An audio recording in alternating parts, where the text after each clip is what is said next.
So why do children need to play more now than ever? Well, our world is changing. If we have a look at that picture, you'll see in the first industrial revolution, we had steam power. In the second one, we had factories, mass production and assembly lines due to the advent of electricity. In the third industrial revolution, which is kind of where we're at now, and going into the fourth one, it's all about computers and automation. And the fourth one are cyber physical systems. Now, what is that? That is when our own bodies and our own brains can interact with machines. And one example that scientists are working really hard on are BCIs, brain-computer interfaces, or bionic lace. That means that in a little while, if you were visiting France for holiday, you could download French directly into your brain. You could go to France, speak French, and when you come back, you could just erase it.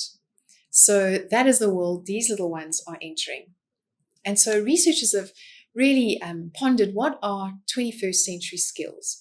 And there's some authors, Hirsch and Pasek, who have come up with the 6 C's. They are collaboration, communication, critical thinking, creative innovation, confidence, and content. So important to note that content is still on that list as a C. Content is still very important. We still need to have a context for our learning. We need to know things that we can build on, reflect on, and ask how we can improve on them and what we already know.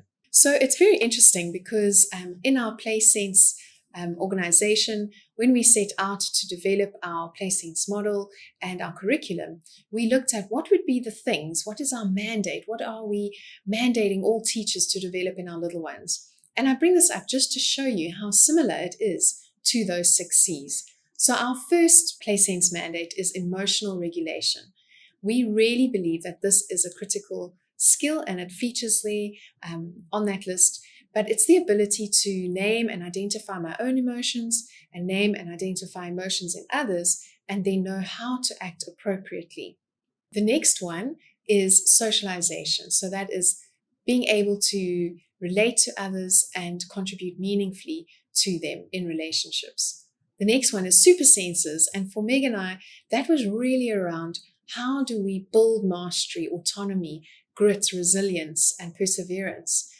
Those are all those skills we kind of just lump there into super senses.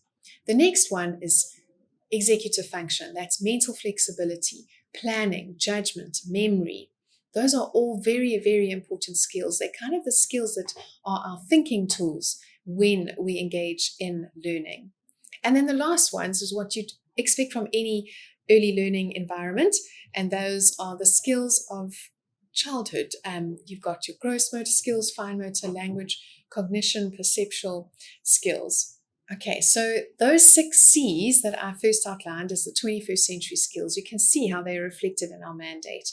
Things like collaboration overlap with our mandate around emotional regulation and socialization. Communication overlaps with emotional regulation and social skills. Critical thinking links to executive function. Creative innovation is the super senses and executive function. Confidence is emotional regulation, it's socialization, as well as the super senses. And content is executive function and those skills in the 5th mandate of PlaySense. How did we then and now believe that we will achieve this mandate? Well, it's all through play, but it's particularly one type of play, which really for us overlaps with guided play, it overlaps with playfulness, and it overlaps with those 5 characteristics from the Lego Foundation, and that is imaginary play. So the rest of this talk, I'll be talking very much focused around imaginary play and how best you can implement that in your everyday teaching. So Vygotsky concluded that of all activities, pretense affords children the greatest opportunity to become self-regulated. How is that? How does pretense or imagination link to self-regulation? So the first way is playful substitutions. When a child picks up a block and doesn't just think it's a block anymore, but they think that it's a train or a tractor or a baby's bottle or some food in an imaginary situation, they are distinguishing the internal idea from a concrete reality, and they are relying on thought and not impulse. The impulse would be to pick up the red block and think it's a red block, but they're not. They think it's a train this time. So that is a way that they are self-regulating that impulse and rather relying on some active thought. Then, following social rules. This is when they willingly place constraints on their own behavior in favor of the social game they are playing. So, for example, think of two little boys playing with doctor. One is a doctor, one is the patient. Now, the doctor has a certain role and certain equipment, and the patient doesn't have the equipment. And so that child who's the patient has to willingly constrain that desire to grab the stethoscope and get to touch all the equipment because they are the patient. And the role of the patient does not involve handling the stethoscope. So they'll take turns and swap, but in that moment, he is willingly renouncing his desire to hold the stethoscope or whatever equipment it is, and therefore developing self-regulation. In fact, suppressing this immediate gratification is really a big deal when you're 3.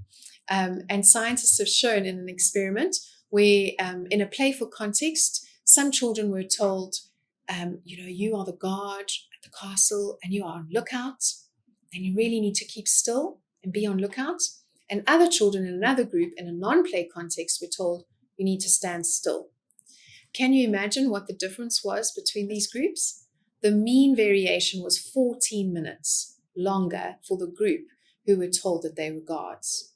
So you can see that this imaginary role that they can take on helps them to renounce that desire to get out of role, to move around, to run away, and actually stand still. And then the last way that it develops self-regulation is that it has a link with private speech. Now, private speech is something that develops really young in children. It's this internal voice in our heads, and it's usually of our caregivers, our parents. It's when that little 10-month-old baby crawls very fast towards a plug and they're about to put their finger in the plug and their parent says, no, don't do that. So after repetition, because that's how they learn, eventually a little baby will crawl up to the plug and they'll put their hand out and they will actually stop themselves. Now, psychologists think what's happening there is that child's mom's voice, dad's voice, has become an internal voice in their heads, known as private speech. That actually becomes their own private speech of, mustn't touch that. And little ones as young as 10-month-olds have been found to purse their lips like this. And that scientists think that is themselves self-regulating, remembering that voice and stopping the action. So studies have shown when children engage in imaginary play, they use a lot of private speech, a lot of thinking about their actions before they act out. And that is very much linked with executive function and self-regulation. It's worth noting that imaginary play really starts taking off at around 2 years old and peaks at about 5 years of age. So let's look at the example of being a shopkeeper. When children are engaging in being a shopkeeper and a customer, they are engaging in new forms of cognitive interaction. For example, counting money. They are engaging in social interaction. For example, the customer and the shopkeeper having to interact. And it's completely different to just normal playground interaction.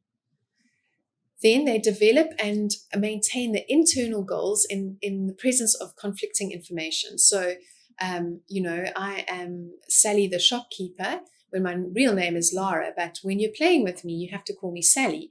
And so I have to really control that impulse to call me Lara when in the game I'm Sally. So that's a very simple example where they have to inhibit the use of their playmate's name in favor of the pretend name.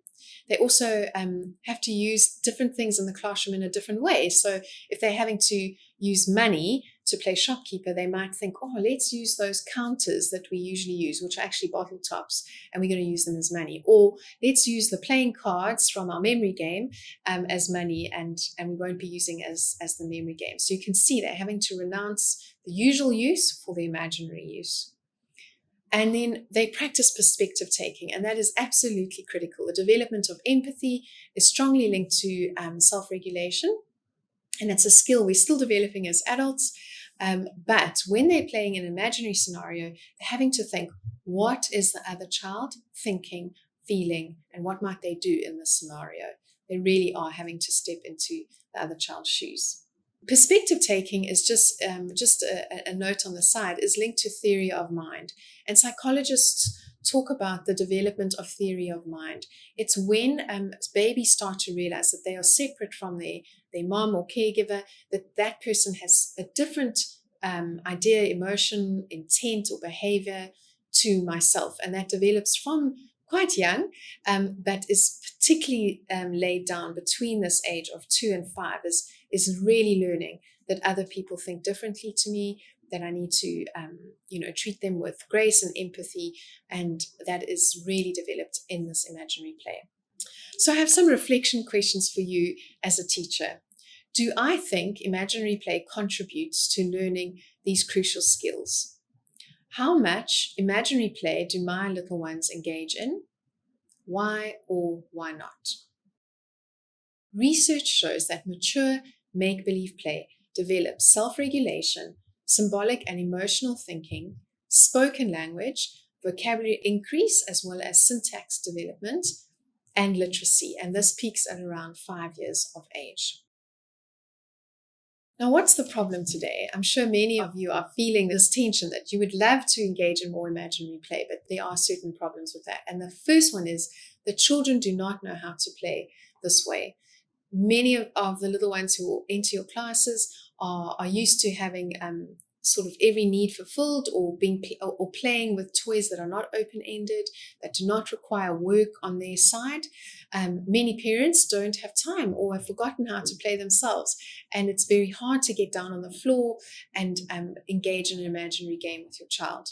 Then we've got the influence of tech. Now, what technology does is it means that a child gets an instant response at the push of a button. They don't have to delay gratification, and they do not have to use their imagination at all. There's also overscheduling and structured extramurals, so the actual time available for children just to engage in imaginary play is less and less. Then we have mixed age play. So generations back, children would play in the road, in the streets, in each other's homes, and there would be mixed age play.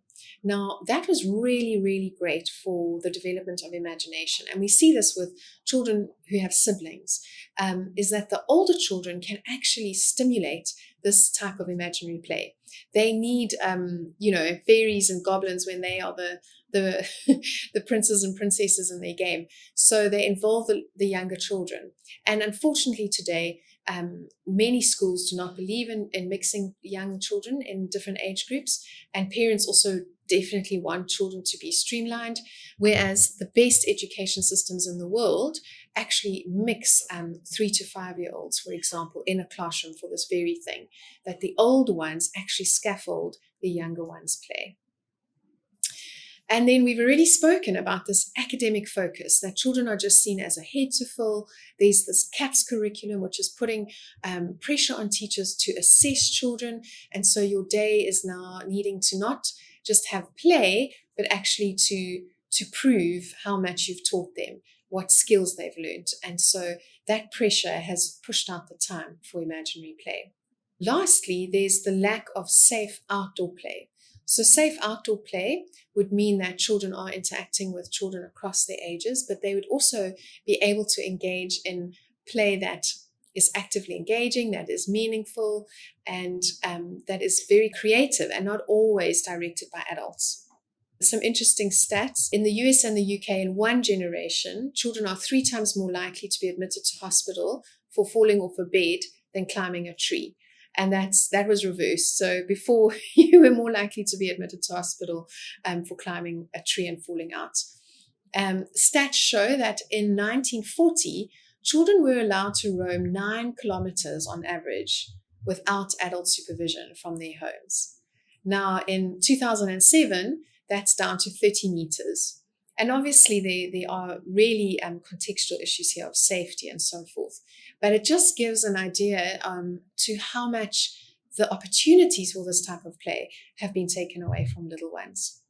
And the worst stat I found on how play has changed is that 75% of children have less active play than prison inmates. So that means they are sedentary, They're sitting on couches, they're in front of TVs, and they're not outside playing. Okay, so I've given you this overview on the importance of play. We've looked at the research, we've looked at the types of play that's important, and we've ended up on imaginary play as critical for developing self-regulation. Then we've looked at the problem that exists, that many children do not have access to this type of play for many, many reasons. And so, implementation. How do we implement this type of play?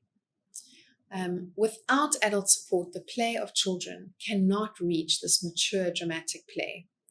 And we believe at PlaySense that teaching children to play has to be as intentional as teaching content-related skills without being adult-directed, so guided play.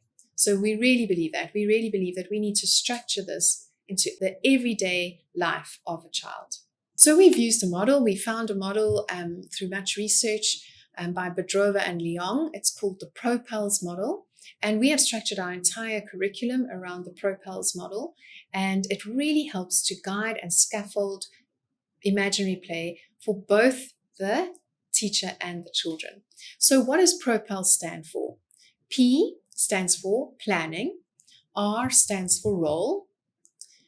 The O doesn't stand for anything. The next P stands for props, the E stands for extended time frame, L stands for language, and S stands for scenario. So together, for the rest of this talk, we will be looking at how each of these can be operationalized and give you some ideas in the classroom. So on your screen, you'll see the 5 stages in make-believe play. And Bedrova and Leong have broken this down into the Propels down the left in the purple, and then this 5 stages at the top in the green.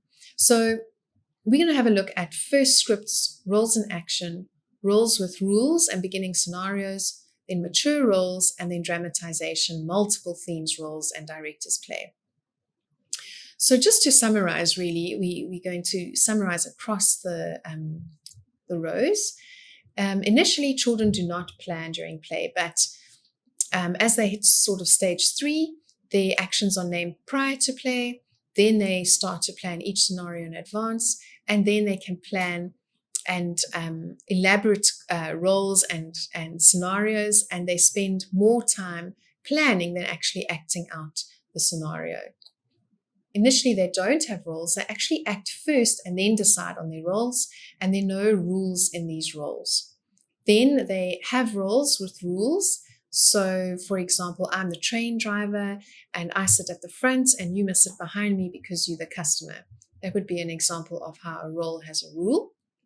In stage 4, they have complex roles, multiple roles, and in stage 5, they can play more than one role at a time.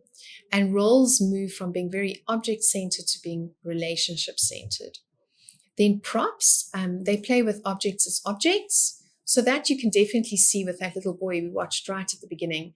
You know, when he had the objects that were doctor objects, they weren't imaginary at all, and they weren't actually abstract. They were really plastic stethoscopes and thermometers.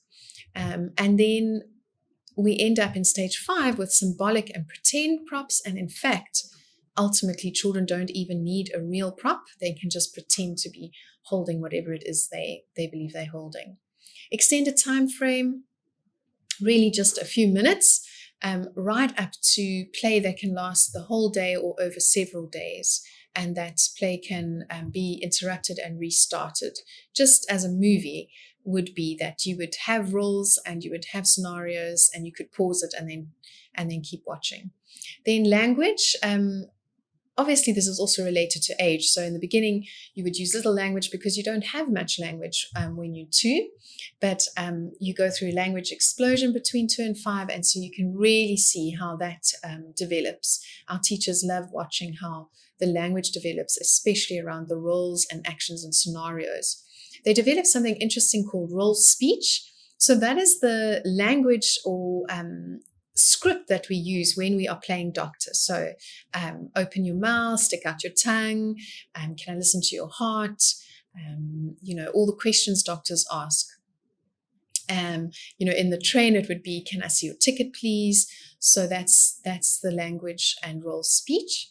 And then in stage 5, they really use a lot of literature, so rich stories, books that they've been read, and that's incorporated into the role speech. So, for example, the 3 little pigs, they would remember that what the wolf says and what the 3 different pigs say, and incorporate that into the scenario. And then scenario moves from not having a scenario, just copying a teacher. It's a very simple script, so that would be something like, "Let's play Mommy Daddy." That's often the first script a child will play. And then right up to really playing many different scripts all together from different themes and literature.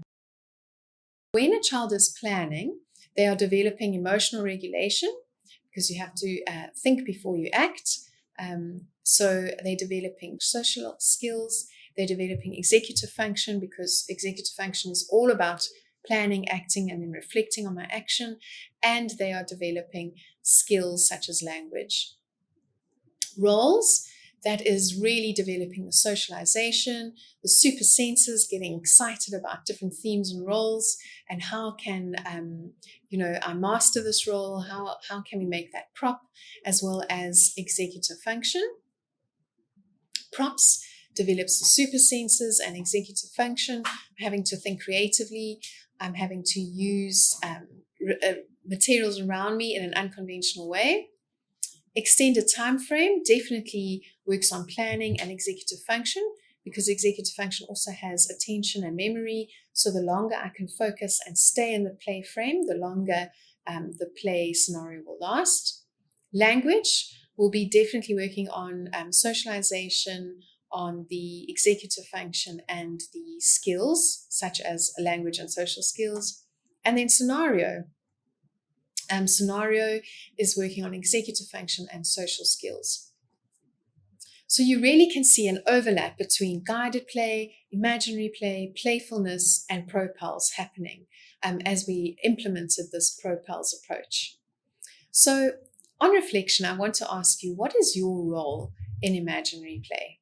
What is the role of the teacher? So I want you firstly to remember what true play is, those 4 factors that make up true play.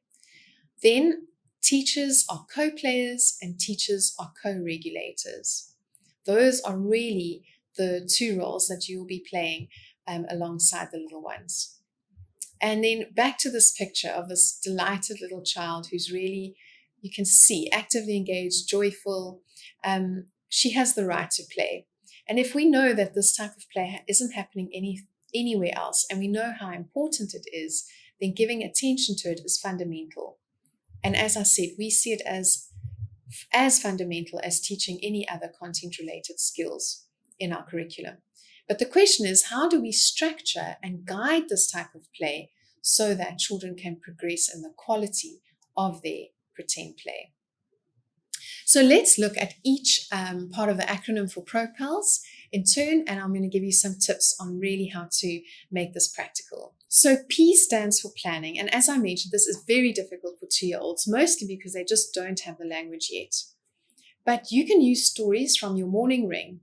Use traditional stories and show children how the plot of a story works. One of our teachers developed a wonderful rhyme to help little ones in this way.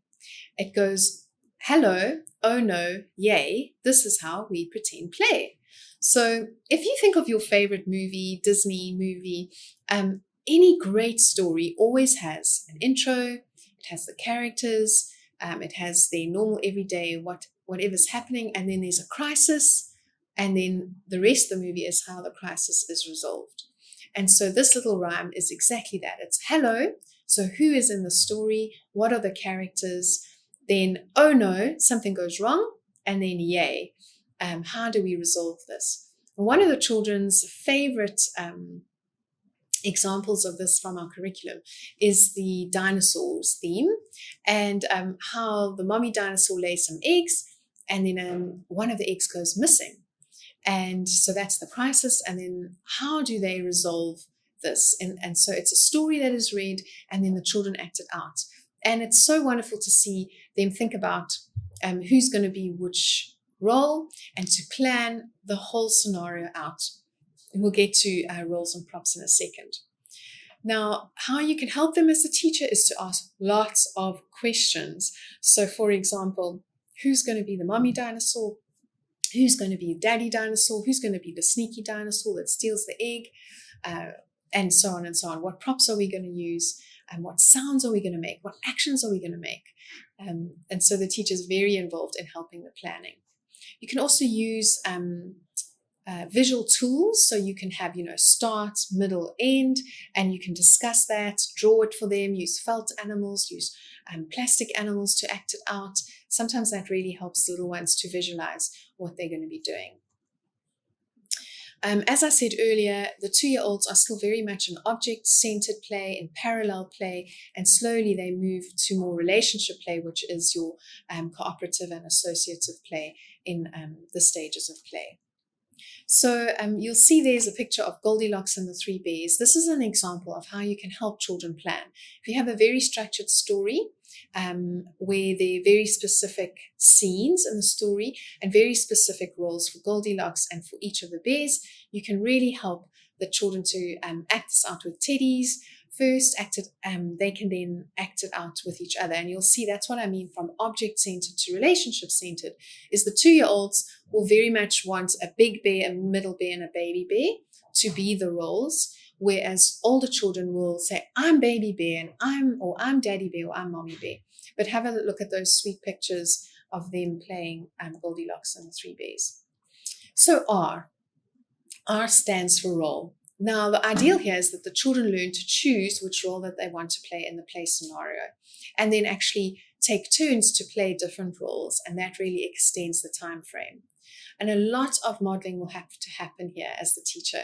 I say to teachers often that they're used to a show and tell kind of activity, and that's where you can bring it in initially, is to say, we're going to do show and tell about doctors or vets or train drivers or pilots. And you can have all the equipment and have books about it and really explore the roles with little ones so that they know what a farmer does, what a vet does, what a doctor does, what words do they use, what clothes do they wear, etc.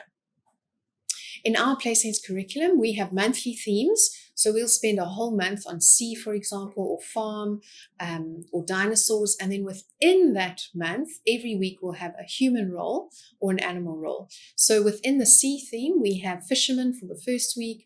We have biologist for the second week. We have scuba diver for the third week. And for the fourth week, we have pirate or captain. And what that does is it enables the overall context to be meaningful for the children of sea. But then within that, it helps with the roles that they know that they'll be learning about fishermen in that whole week. And we believe that a whole month on one theme is very important for language development and repetition.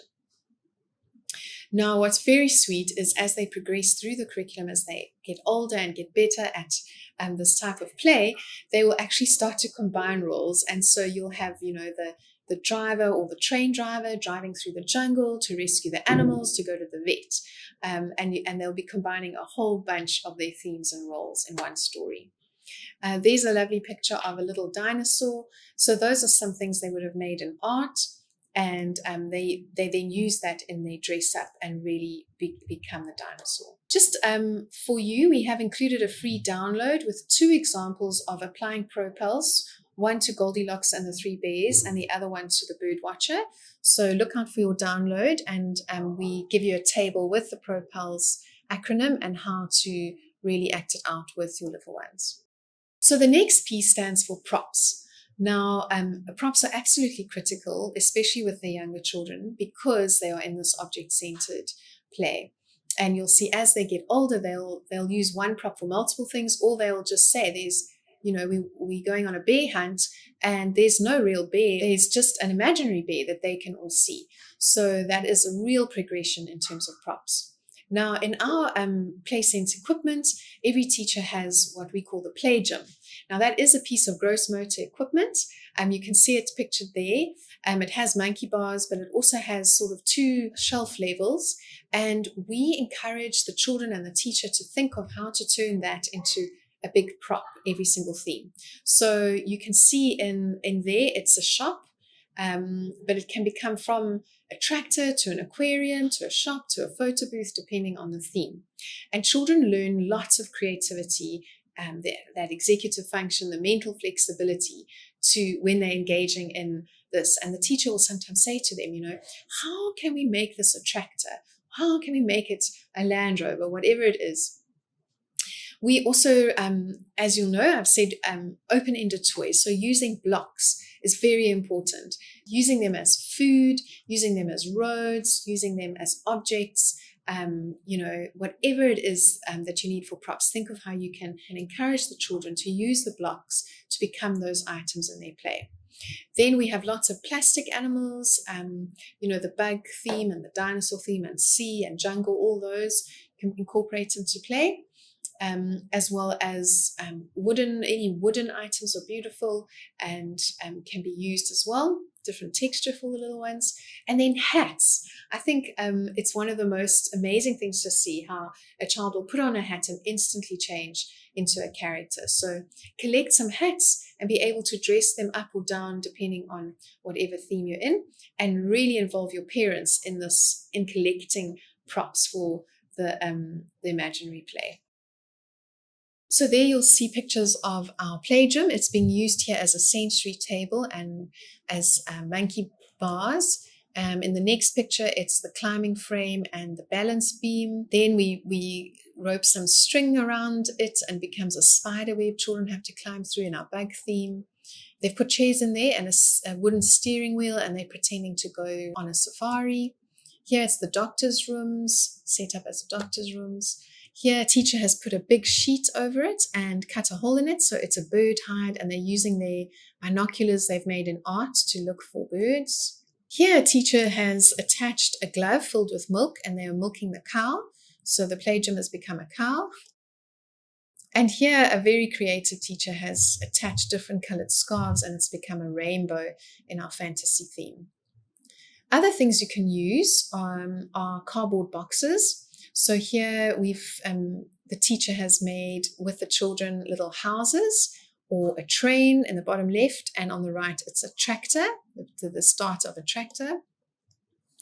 And then this, I love this image. It's a stick, and it says, this is not a stick. It's a wand, it's a guitar, it's a shovel, it's a horse, it's a baton, etc., etc., and anything else a child can imagine. And this links back to that sort of idea around safety and challenge, taking appropriate risks. Many parents and teachers would take all kinds of sticks away from children. But if you are there and if you're guiding their play, you can enforce safety precautions, but you can also engage that imagination, and that a stick can be a wonderful imaginary play tool. And I want you to think of how you can use your entire curriculum, in fact, to scaffold imaginary play. So at Play Sense, in our morning ring, we use all the music and stories to build to that theme, to give children content in order to engage in the imaginary play. We use movement cards, so we will have movement cards related to the sea theme. This is how a crab walks, this is how a dolphin swims, this is how a turtle swims, and that actually gives children actions in case they're playing that role later on in the imaginary play slot. In our art, you'll see that children will make props like the binoculars or the dinosaur tail in order to use in the imaginary play later on. Our sensory play will often be small world play, so the teacher will be working on a lot of the language there for propels later on, but be doing it in water or mud or sand or goop, anything nice and messy. And even our snack, you can see there's a picture of a snack. The teacher will use different food items and make pictures related to the theme with the children. So we're always building and scaffolding the sort of repertoire that they have, their language and vocabulary and their content, so that when they engage in imaginary play, they really are supported. Here you can see a little person with her camera that she's made in art. She's holding it upside down, but she's also wearing a hat. She's the explorer in the jungle, and she's just found the giraffe. Okay, E for extended time frame. So as you saw on the table, initially the scenario lasts maybe 2 minutes, and initially this is very frustrating for teachers. you have to just keep going. It becomes part of the day eventually, where for 45 minutes, the children are completely engaged and you are actually just sitting and watching in amazement. But it takes a lot of work initially. And one of the best ways with this age group, because they like repetition, remember the play cycle, you can actually build that in and extend the time frame. So here you're really aiming at how long can you keep them in the play frame, and how long can you repeat something with them, so master it without them getting bored. And the best way to do that is to add novelty at different points. So let's say we are the diver and we're all taking turns to run and dive on a beanbag. And that is as simple as it can start out as. And then we repeat it and suddenly there's a shark, and maybe you have to be the shark and you have to try and catch the diver, and then you all take turns to do that. And then you repeat it all again, and this time you bring out magnifying glasses because you find the diver finds something, and then everybody looks at that with a magnifying glass. So you can see you've repeated this scenario 3 times with slightly different actions that happen, and you're adding novelty at each one. So think of that word discovery, that is so critical to guided play. L stands for language. So we actually give our teachers a list of words that they can incorporate into a theme. And we want our teachers to bring them into the play scene naturally. And very important here is to not dumb down language for little children. Children can say the word biologist. I think some of us would just not teach them that word because we think it's too complicated. But it's really, really important that we don't dumb down language, that you use advanced words and as many words to describe something, that you always narrate sort of what you're doing and what you're thinking. So that mental self-talk, even that you have, you can speak that out loud, and that will also become self-talk for little ones. Another important aspect for language is to narrate the emotions, or to comment on the emotions of the characters. So when you're reading stories, draw out the emotions. When you are acting out the stories, draw out the emotions that the little ones are having. This is just a screenshot from our curriculum, and it gives an idea of the kind of words that we are building in naturally into the play scenarios. So walking the plank, we'll use language like unstable, voyager, steal, trespass. And then the emotional part is discuss how bad it is to steal. So that's when, the pirates come and steal. Then with the ship captain, introduce language such as afloat, marooned, balanced, stranded, mast, starboard, rudder. Discuss how it would feel to be lost at sea. And you can see a little one just sitting in a tub with a wooden spoon, and she is rowing her boat. And then a treasure hunt, hide golden coins in the garden, and then give verbal clues using language like closer, under, alongside, above, beneath, opposite, through, and discuss how exciting it is to find treasure. So really thinking about the language that you want to expose little ones to is critical. And our last S stands for scenario. So as the teacher, you will be the co-player, and you will really need to develop the scenario directly at first. And then as they grow and improve in their imagination, you can ask more questions to guide them through this play. So here the scenario is that the boy is a mechanic and he's fixing the imaginary tractor that they've built. So the scenario would have been, that the tractor broke down and it needed a mechanic who needed tools and so forth. And the teacher would have guided them with lots of questions. I thought it would be helpful for you to see a comparison between mature play and immature play. And on the left-hand side, we've got how props are used and how gestures are used. And that, interestingly, with mature play, children don't fight over props anymore. Whereas in immature play, there's a lot of fighting over the prop because it's so interesting and I want to be first to use it.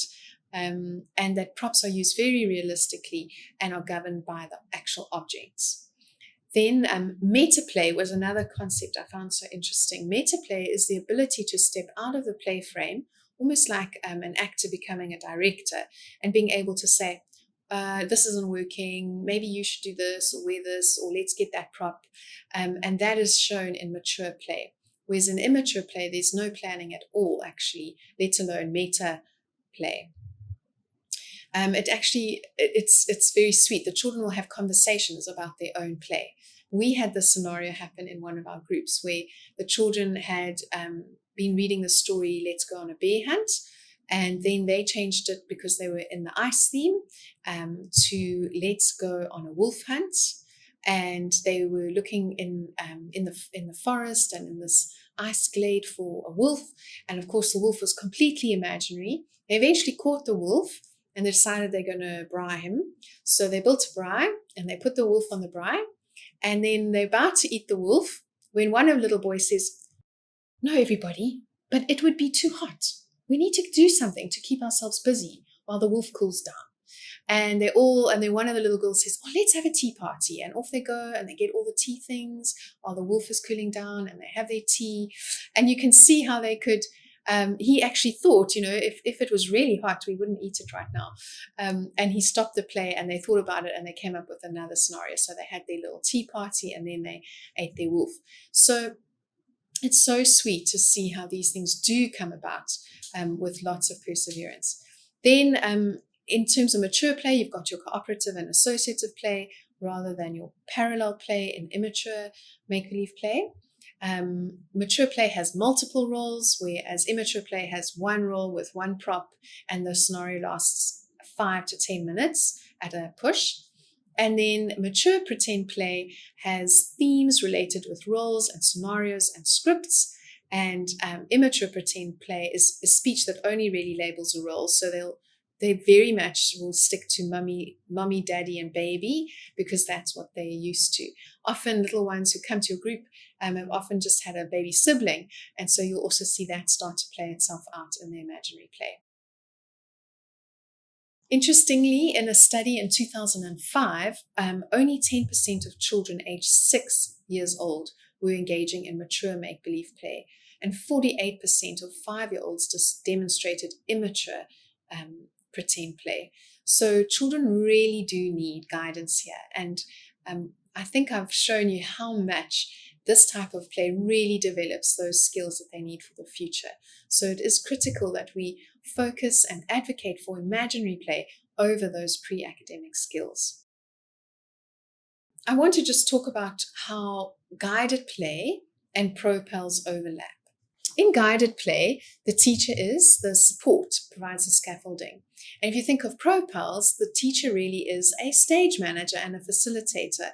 You could see yourself as a drama coach. So there really is great overlap. In propels, the locus of control is still with the child, but careful preparation of the theme and the environment, the props, helps the children to really take control of that play. Providing the play materials, the props, and setting aside time and space to play is very important. Setting rules, asking questions, helping to plan the play is all part of guided play that will help your propels implementation. Then scaffolding, as I mentioned, that dance earlier, helping children to act that head taller than themselves will really happen. They'll use this big language. You'll see it happen in front of your eyes. And then very importantly, when you are engaging as a guide, you are continuously adapting your actions as the teacher in response to the children's actions, and not the other way around, that they are adapting according to your wants and needs and desires in your classroom. So I want you to watch this video and identify times that the teacher is acting as a co-player and identify times that she's acting as a co-regulator. Play just does so many things for children. When children are playing, they learn social skills, they learn language, they exercise their large muscles, they create and they imagine, they acquire abilities to kind of regulate their emotions.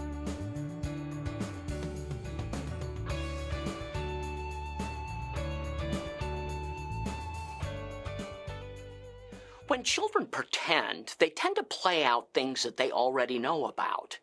And so one thing that's very helpful to children is to provide prior experiences, to actually give children some background knowledge that they can base their pretend play on. We read a nonfiction book about baking. When I asked them what they knew about baking, they kept on telling me, you cook, you cook, you cook. What are you making, Mia? Soup. Soup? In the bakery? No. No? I thought you were making cookies. Thanks, Molly. We talked about cooking is sometimes done on top of the stove. Baking is usually done in the oven. That's the difference between the two. So by the end of the week, they realize a baker bakes items like breads and cookies, where a cook might make soup. Our dramatic play was a bakery this time.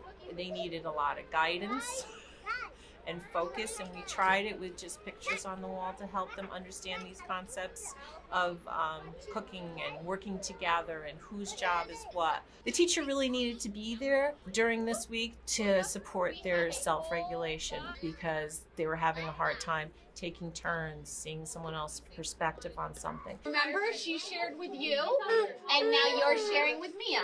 All right, Mia, put those in the oven, and then she's going to share with you.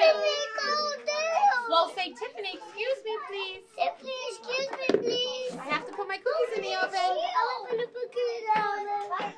See, she moved for you. Go ahead. One important role that teachers can play when they're interacting with children in play is to help peers to interact with one another, to help them to kind of have conversations, to share their ideas, to collaborate on various play themes. Some children need support in that area. But they're using this when they're done with this particular cookie cutter, then they're going to give it to you, or we'll use a timer. Here, let's set it 3 minutes. All right, I'm going to set the timer. It says how many minutes?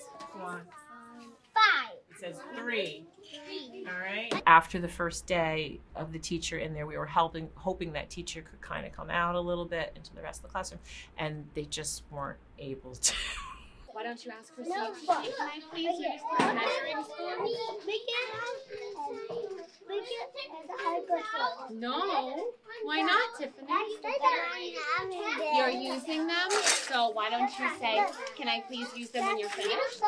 And I know this was an area that they all wanted to be at, and I wanted it to be successful for them because there's so much they can learn. It really needed all week long a teacher to be there to facilitate that kind of play. Well, he can put it on the bottom shelf. Look, there's 2 shelves. See, put your cookies on the bottom shelf, Max. Oh, you had a hot mitt on, too. You have the thing. All right, set your timer. Next week it'll be out again. We're hoping that it won't need so much teacher direction. Everyone, you gotta come buy cookies. So come on, we have to change the sign. Cookies. Turn around. Oh, Nothing cookies. okay, we'll come over. Sorry, there's cookies. You're ready? Yes, that's when Coach will come buy cookies. Everyone's They were using a lot of symbolic imaginary play. They were asking for money. Best cookies ever. I know. $3. $3? Yeah. No, $.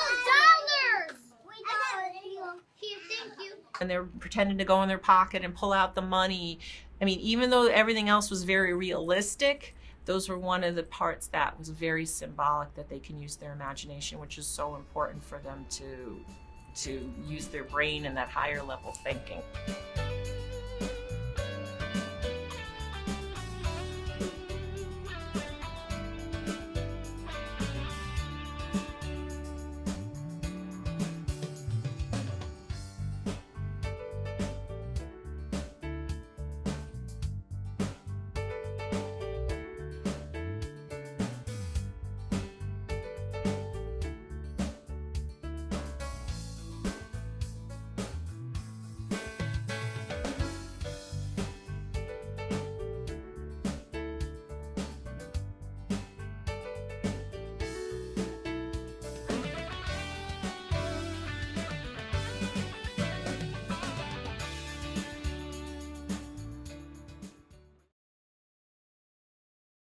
So you'll see the teacher providing language for the children to use, helping them to take turns, providing content. So in her reading circle, she was looking at the gingerbread man. She was using books to really provide context for the little ones and content. She was helping children to negotiate. At one stage, she used a timer to help children wait for their turn. She used visual media. So these are wonderful ways to actually bring in literacy into Propels, is putting up something like a recipe and referring to it. And that really is working on literacy in pretend play. And then encouraging pretend. So encouraging the actual scenario of, for example, the cookies are hot, so you need to wear gloves when you put them in the oven or take them out the oven. So she was getting into that role of the baker. As a teacher, as a co-regulator, what will you be doing? And this was demonstrated in the video. You'll navigate emotions as they arise in the play. You will help children take turns. If they're wanting a prop, you'll give them the correct language to negotiate and ask appropriately. You'll help them with dramatic expression, with the gingerbread man or with the little pigs or the wolf from Red Riding Hood, giving them those actions and gestures that the characters may be making. And then you will also help them with empathy. So as a co-regulator, that's something that, as I said, even as adults, we're still developing, but you can start to develop that as children take on different roles and have to take different perspectives. And then the teacher as the co-player role, you will scaffold the complexity and the duration of play. So as I mentioned earlier, bringing in repetition, bringing in novelty, and helping to extend the time of the play. You'll encourage positive social interaction. You'll model play skills. So when they don't know what a farmer does, you'll have to act it out yourself. You'll bring in props and start to use them in an imaginary way so that they learn that skill. You'll provide new ideas or scenarios. So what about, but your puppy looks a bit sick. I think we need to take it to the vet. And then helping them scaffold the whole vet scenario. You'll introduce play-related academic activities. So the shopping list or the recipe or the fact that this costs R5 and helping them count out 5 counters. Those are all really important academic skills that you can just bring into play. You'll help them with their language, as I've said now, and then visual mediators. So the timer or the hello, oh no, yay. You could have posters on the wall to really demarcate those parts of a scenario and ensure that they are able to implement the propels. We feel it's really important to be educating parents as well. So the way we do that is through weekly newsletters where teachers don't just say we did this and we did that and we did this. We actually have a real focus on the imaginary play of the week and new words children said, new emotions that came up, different roles that they took on and how they all developed as a group in their pretend play. And through that, we feel that we're really educating the parents and this is important and this will develop the skills your children need. And then quarterly, we have play reports and 2 of those per year are actually exclusively on the imaginary play skills. And it again just speaks of what we value is what we're going to write about and report to you on. And it definitely helps with advocating with parents.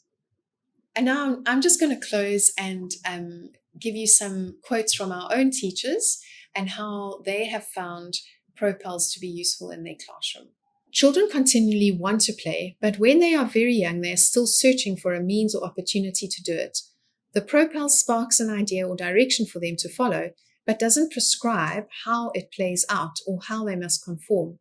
In many ways, the play plan follows a theme which is continually being reinforced through story, pictures, sensory experiences, and free play opportunities with appropriate props during the week, which spark the children's imagination and aids them in focusing more fully on playing in that imaginary world. It gives the teacher a framework to work around and helps her to plan and have ideas and useful props to assist the development of the child's play. She is not just an observer, but a facilitator who is continually monitoring, assessing, prompting, guiding, and helping the play to reach its full potential. She does not take the lead, but subtly drops cues to help the play develop, gain depth, include all ideas, allow turn-taking, be inclusive of all the children who want to participate, prevent one person always being the leader or director, and help it to continue and not fizzle out too quickly through lack of interest. And she fosters great teamwork. The teacher needs to be aware of all the children's strengths, weaknesses, sensory profile, etc., and monitor how they are coping within the framework of the play, and gently give help when necessary without taking over or leading it.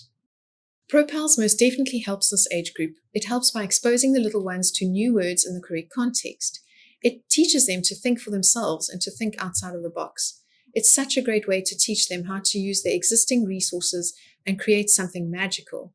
It has helped me immensely in my teaching, as what was once just an ordinary chair or bucket is now a boat. This should be part of every child's learning experience. Through imaginary play, the children have incredible opportunities to be creative, be the leader, experience teamwork, be included and accepted, have child power in an otherwise adult world, imagine the unimaginable and have freedom to be whoever they want to be, and let it play out however they want. It is their turn to be the creators of the world, and that gives them the confidence and self-belief. This type of playing also allows the child to act out any problems or concerns or insecurities that they might be experiencing at that time, and the teacher can observe them and gently talk about them so the child can unburden, all through the means of play. I feel like I've been given permission to play. Imaginary play is not just something we do when there is time to kill. So I hope you found this masterclass very helpful. I hope you are absolutely inspired to go and play with little ones. I hope that you have the tools to advocate for play. Please see this list of references. I really encourage you to look them up and download the articles and read and grow yourself as a teacher in this very important role that you play.